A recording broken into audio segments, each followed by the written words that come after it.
Hello and welcome back to Verbose Mode by TaxCare from Shift 2025 in sunny and wonderful Croatia, Zadar, Croatia. And my next guest is Jeta. Welcome.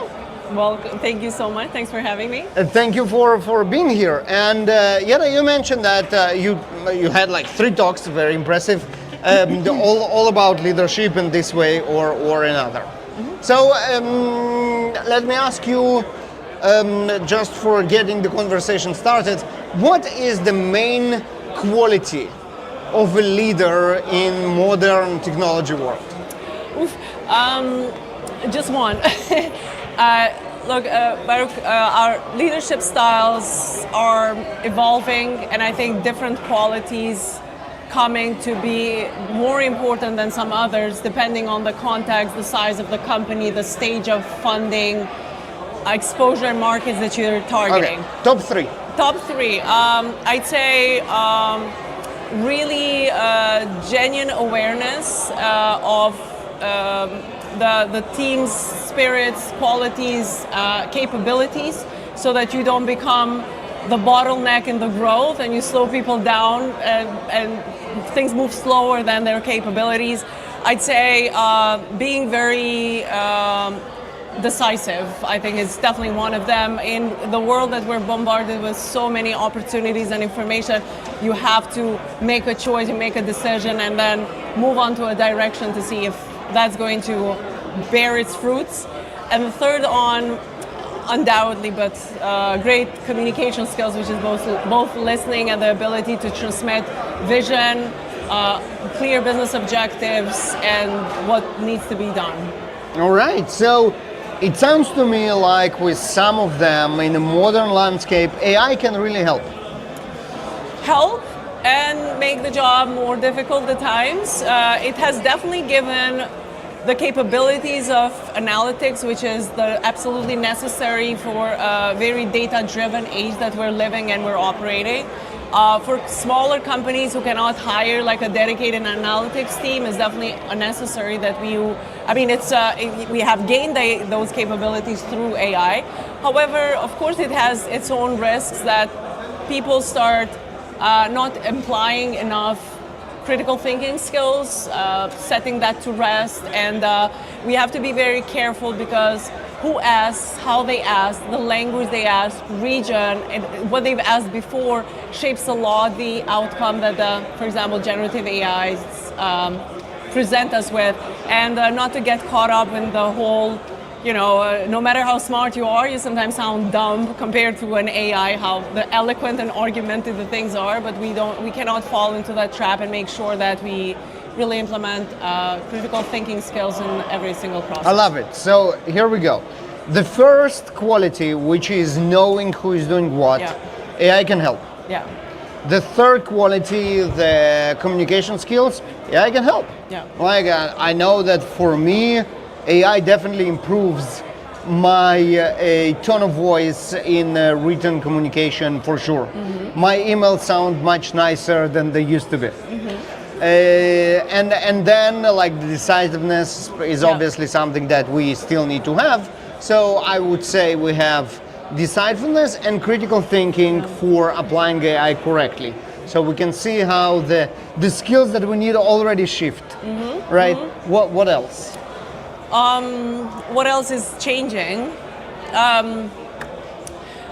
Honestly, I think with growing teams, it's onboarding, it's training. It's how we promote and how we direct people's attentions to what. Delegation, big time, because what the power AI is also giving us is the ability to maybe streamline some of our processes, and also that awareness so that people can have more flexibility, and then we can measure what matters and they can work from anywhere. But at the end of the day, we're not measuring desk time, we're measuring the qualitative output contribution that they're offering. I think it's a little pretentious to say that we all knowingly are contributing to the design of a new world. I think there's so much change and so much is happening on a monthly basis that the innovation has really shrunk from what used to take decades to years to now months, that we're all a little underprepared, and I don't want to sound like a gullible cheerleader here, cheerleading on AI. A lot is changing, but I think adaptability that we can bring and the ability to be outside of the comfort zone is what makes us leaders and founders in the first place, and I think it's what the values that are going to carry out through this adaptation process with the AI. Yeah, that definitely makes sense.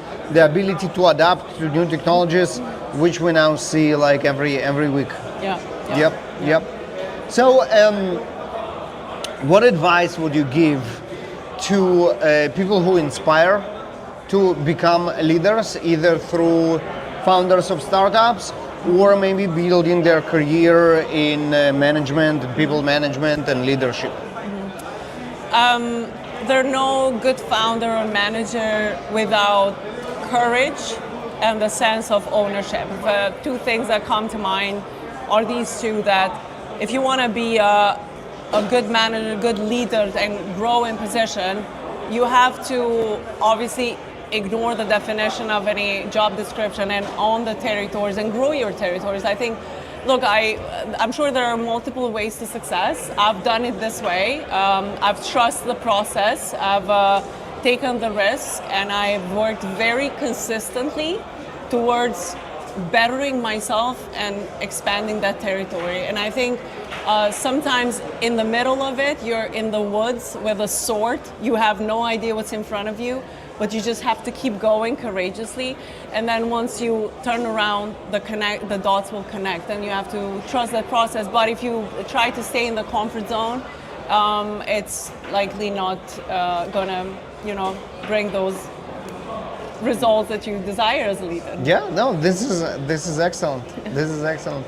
Jeta, thank you very much. That was very insightful and very inspiring. Oh.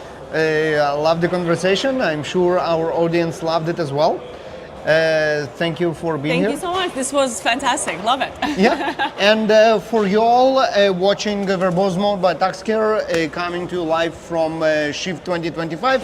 Stay tuned. We have a lot of more content today, a lot of great guests and great interviews ahead of us. Thank you very much, and stay tuned. Thank you. Hey, can you mind if we